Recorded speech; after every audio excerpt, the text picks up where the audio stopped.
बिस्मिल्लाहिर्रहमानिर्रहीम। हम ब्लॉक 2 के स्टार्ट करेंगे। आपके ब्लॉक 2 से भी 6 MCQs आने हैं। अब ब्लॉक 2 बेसिकली मस्कुलोस्केलेटल सिस्टम के राउंड अबाउट है। उसी की आप मेडिसिन भी देखेंगे, उसी में फार्मा भी देखेंगे और कम्युनिटी मेडिसिन, क्योंकि हमारा कंसर्न प्रिवेंशन है। तो हमारा मेन कंसर्न इसमें जहाँ से MCQ आ सकता है और बैक से आ सकता है, और मस्कुलोस्केलेटल डिसऑर्डर बेसिकली होते क्या हैं। अब इसमें ब्लॉक में जो है पहला लर्निंग ऑब्जेक्टिव था मस्कुलोस्केलेटल डिसऑर्डर बैक में। अब पहली चीज़ ये है कि आपको पता होना चाहिए कि मस्कुलोस्केलेटल डिसऑर्डर होता क्या है। मस्कुलोस्केलेटल डिसऑर्डर जो है इंजरीज हैं। किसकी इंजरीज हैं? मसल्स की। मस्कुलोस्केलेटल है ना, तो डेफिनेटली मसल और स्केलेटल की इंजरीज है। मसल आ गए, स्केलेटल आ गए। अब देखें टेंडन्स भी होते हैं, बोन्स जो है स्ट्रक्चर में आती हैं उनकी भी, जॉइंट्स जो है दो बोन्स के दरमियान होता है, जॉइंट्स की इंजरी है। So we can say that injuries of muscles, skeletal, bones, joints, tendons is called musculoskeletal disorder. इससे डायरेक्ट MCQ पूछ सकते हैं मस्कुलोस्केलेटल डिसऑर्डर क्या है। अब ये तो हो गया। अब मस्कुलोस्केलेटल डिसऑर्डर का जो बर्डन है वो इंक्रीज कर रहा है। एक तो हमारा लाइफस्टाइल चेंज हो गया है, हमारी डाइटरी हैबिट्स चेंज हो गई हैं, हमारा ऑकवर्ड पोस्चर है, हम ज़्यादा देर बैठे रहते हैं, फिजिकल एक्टिविटी हमने नहीं करनी, जिसकी वजह से इनका बर्डन बढ़ रहा है और ये प्रॉब्लम आ रहा है। आप आम पेशेंट्स को भी देखेंगे, वो शिकायत लेके आएंगे डॉक्टर साहब बैक में पेन है। पहले हमारा कंसेप्ट था कि 60 साल बाद जाके होता है। अब तो इवन बच्चों में भी मस्कुलोस्केलेटल डिसऑर्डर्स आ रहे हैं, चाइल्ड लेबर की वजह से, डाइट की वजह से। अब जो हमारा पहला था कि लो बैक पेन की काजेज क्या है।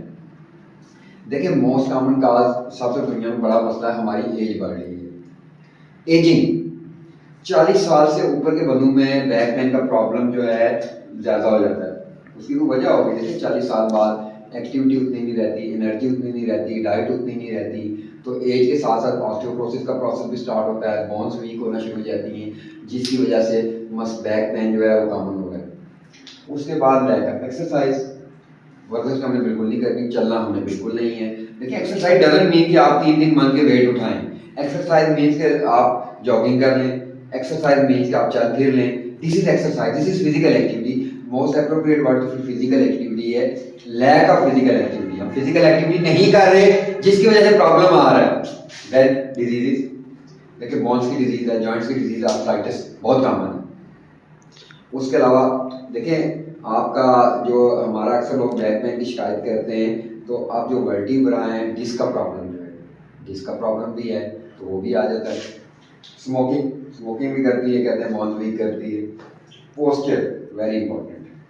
जो लोग बैंक्स में काम करते हैं या जिनका काम ज़्यादातर बैठना है, एक ही पोजीशन में बैठे रहते हैं, या स्टूडेंट्स हैं कि पोस्चर में बैठे रहते हैं, तो वहाँ पे प्रेशर पड़ता है और बैक पेन स्टार्ट हो जाता है। Obesity, weight that is very important. हम बार बार बात करते हैं BMI की, वेट की, तो BMI ठीक होगा, वेट कंट्रोल होगा। जो ओबीज लोग होते हैं उनमें बोन्स वीक होने का चांस ज़्यादा होता है, ये भी एक काज है। दूसरा एक काज ये भी है कि देखिए सनलाइट का एक्सपोजर जो है वो कम हो। लाइक इन स्कैंडिनेवियन कंट्रीज वहाँ पे सनलाइट नहीं है, तो वहाँ पे बड़ा प्रॉब्लम, कॉमन ये प्रॉब्लम है। विटामिन डी इनको मिल ही नहीं रहा, तो इसका मतलब है कि विटामिन डी भी इसकी एक काज है। कैल्शियम काज मीन्स ये लेस विटामिन डी और लेस कैल्शियम कंजम्पशन, मतलब डाइटरी जो है पैटर्न वो चेंज है, तो बैक के कॉमन। देखिए जैसे हम कहते हैं विटामिन डी का नेचुरल सोर्स सनलाइट है, सूरज ही नहीं पड़ रहा, डाइट भी हमारी ऐसी, खाने हमने शवारमे बर्गर हैं, तो हमें विटामिन डी तो मिल ही नहीं रहा। तो इस वजह से स्टार्वेशन, ये भी आप काज कह सकते हैं। बाद लोग वजन कम करने के भूखे रहते हैं, अब स्टार्वेशन की वजह से बोन्स वीक होती हैं, बैलेंस डाइट नहीं मिलती तो वीक होती है। ये मेजर काजेज हैं बैक की। अब इसमें आप अगर MCQ आता है तो एज का फैक्टर ज़्यादा इंपॉर्टेंट है, और ये सारे फैक्टर आपने लाइन में रखने में एक्सेप्ट पूछेगा कि एज है, lack of exercise, disease, smoking, posture, obesity, और ये सनलाइट या डाइट का आपने बताना है। फिर डेफिनेटली हमारा कंसर्न जो है हम प्रिवेंट कैसे करेंगे। देखिए बैक एक हो गया तो इलाज करेंगे, लेकिन हमारे यहाँ जब बर्डन बढ़ रहा है, बर्डन इंक्रीज कर रहा है, तो हम कोशिश करेंगे प्रिवेंट करें, बैक एक स्टार्ट ही ना हो। तो अब प्रिवेंशन के लिए सबसे पहली चीज़ है education. You have to educate your community. हम अपनी कम्युनिटी को एजुकेट करेंगे। अब अगला सवाल क्या एजुकेट करेंगे कि क्या खाएं, बैलेंस डाइट क्या है, लाइफस्टाइल कैसे मॉडिफाई करें, फिजिकल एक्टिविटी क्यों ज़रूरी है, एटीट्यूड चेंज लानी है, उसके लिए एजुकेशन ज़रूरी है, हेल्थ एजुकेशन। कहीं पे भी याद रखें गोल्डन रूल, प्रिवेंशन की जहाँ पे बात आती है हेल्थ एजुकेशन। हमने कल मैंने सेल्फ केयर का बताया था, अपनी केयर खुद करनी है, तो मुझे कोई बताएगा तो मैंने करनी है। मुझे पता ही नहीं कि विटामिन डी क्या मिला है, कैल्शियम क्या चीज़ है, सनलाइट क्या चीज़ है, डाइट क्या चीज़ है, तो मैं तो नहीं कर सकता। एजुकेशन के बाद exercise, moderate exercise, that is very important. Exercise करेंगे तो मोबिलिटी रहेगी, जॉइंट्स का प्रॉब्लम नहीं होगा, बोन्स का प्रॉब्लम नहीं होगा। चेंज ऑफ पोस्चर, पोस्चर की मैंने आपको बात बताई, आप एक ही पोस्चर में या गलत पोस्चर में बैठेंगे तो प्रॉपर आप पोस्चर में बैठेंगे, टेक लगा के बैठेंगे तो आपको नहीं होगा, आप झुक के बैठेंगे बैक एक होगा, तो ये प्रॉब्लम है। आपने पोस्चर, दूसरी बात है एक ही पोस्चर में ज़्यादा देर नहीं बैठना, पोस्चर चेंज करना है, you have to change your posture. Nutrition, अब न्यूट्रिशन में देखें आप, दो चीज़ें होती है, एक मैक्रो न्यूट्रिएंट्स है, एक माइक्रो में।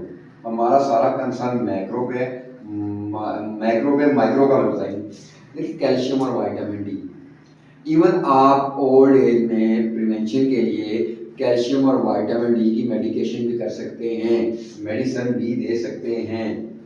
आप जिस तरह आपने देखा होगा कैल्शियम की गोलियां, विटामिन डी टैबलेट्स हैं, तो आप विटामिन डी के इंजेक्शन हैं, किसको देंगे? जो हाई रिस्क है, जिसको पोस्चर का प्रॉब्लम है, जो एक्सरसाइज नहीं करता, जिसका डाइटरी प्रॉब्लम है, गाइडेंस नहीं है, तो उस, या जिसका फैमिली हिस्ट्री पॉजिटिव है, तो उसको आप कैल्शियम और विटामिन डी के सप्लीमेंट्स देंगे। पहली तो बात यह है कि आप डाइट में देंगे, डाइट ले। अब डाइट के लिए एक और चीज है fortification, food fortification. Food fortification का मतलब ये है कि आपने डाइट में न्यूट्रिएंट्स ऐड करने हैं, लाइक घी में विटामिन डी का लिखा हुआ था, कैल्शियम आपने ऐड करना है, तो वो ऐड करने, दैट इज समथिंग एल्स। लेकिन अगर फिर भी आपको पता है कि हमारे यहाँ मैन्युफैक्चरिंग का प्रॉब्लम है, आपका इम्प्लीमेंटेशन का प्रॉब्लम है, तो आप उसे प्रोफाइलेक्टिक, एक वर्ड है प्रोफाइलेक्सिस, डिजीज से पहले मेडिसिन देना, तो विटामिन डी और कैल्शियम के सप्लीमेंट देंगे स्पेशली। अब ये एज के बाद मुझे याद नहीं जेंडर, इसकी कॉलेज में ये फीमेल में ज़्यादा प्रॉब्लम कॉमन है, तो अब आप फीमेल को स्पेशली अबव 50 जिनको ऑस्टियोपोरोसिस हो रही होती है, होने का चांस होता है, ऑस्टियोपोरोसिस के बाद ही प्रॉब्लम शुरू होगा, तो उनको तो लाजमी देंगे। तो अब आपने ये याद रखना है कि सप्लीमेंटेशन किसको देंगे? एज रिलेटेड बेसिकली ज़्यादातर फीमेल को अबव 50 या अबव 45, जब पोस्ट मेनोपॉजल फीमेल में ऑस्टियोपोरोसिस का प्रोसेस स्टार्ट होता है, तो उसकी वजह से प्रॉब्लम होता है, तो उनको आप देंगे। अब एक और टॉपिक था कि मस्कुलोस्केलेटल डिसऑर्डर चाइल्ड लेबर से रिलेटेड है। अब इस सवाल में देखिए चाइल्ड लेबर है क्या? पहली बात तो ये है ना, चाइल्ड लेबर ये है कि लेस देन 16 ईयर्स के बच्चे से काम करवाते हैं, वो मजदूरी करता है, क्योंकि हमारे यहाँ फाइनेंशियल प्रॉब्लम है, हमारे यहाँ उसके पेरेंट्स की डेथ हुई हुई है, गवर्नमेंट हमें ऑन नहीं करती, तो चाइल्ड लेबर तो इंक्रीज हो रहा है, लैक ऑफ अवेयरनेस भी है।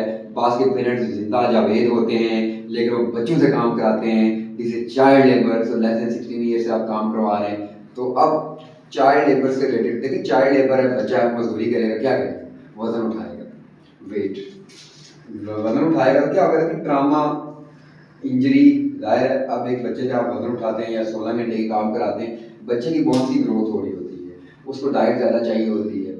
अब एक तो पॉवर्टी है, अब पॉवर्टी काज है, लैक ऑफ एजुकेशन काज है, तो अब वो बेचारा चाइल्ड लेबर में आ गया। अब उसके बाद चाइल्ड लेबर में आएगा तो वेट उठाएगा, काम करेगा, एक हॉस्टल में रहेगा, तो अब उसमें प्रॉब्लम क्या आ सकते हैं? हमारा कंसर्न ये है कि यह मस्कुलोस्केलेटल डिसऑर्डर जो चाइल्ड लेबर से रिलेटेड है। ट्रॉमा, वजन उठाया गिर गया, ट्रॉमा के बाद क्या होगा? इंजरी, फ्रैक्चर्स, फ्रैक्चर कॉमन है ना, एक बच्चा है 40 किलो वजन उठाया, गिरा, बाजू टूट गई, टांग टूट गई, ट्रॉमा की वजह से इंजरी, फ्रैक्चर्स, बैक पेन।